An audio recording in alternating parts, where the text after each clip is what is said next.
你有沒有收到過意想不到的好消息？也許你以為考試一定會失敗，結果卻通過了，或者你擔心的醫療報告竟然顯示一切正常。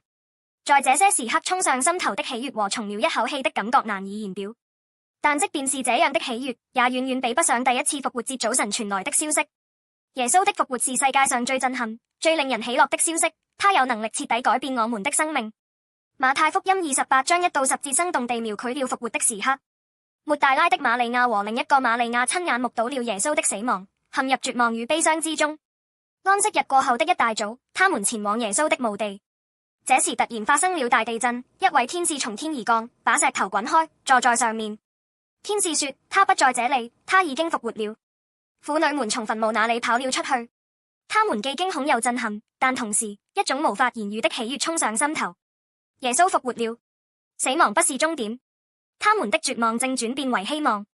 就在他們要去告訴門徒這個好消息的路上，復活的耶穌親自向他們顯現，說：你們好！他們親眼看見他，並俯伏敬拜他。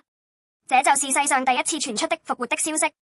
哥林多前書15章3到4節中，使徒保羅見證這不僅僅是一個宗教故事，而是歷史中真實發生的事件。照聖經所說，基督為我們的罪死了，埋葬了，又照聖經所說，第三天復活了。這個復活的信息是初代教會的核心，不僅是為信徒預備的，更是為所有人而傳的好消息。朋友們，今天這個復活的消息仍然對我們的生活有着深遠的影響。如果你失去了工作，失去了所愛的人，或在人生中迷失了方向，耶穌的復活帶來新的開始的希望。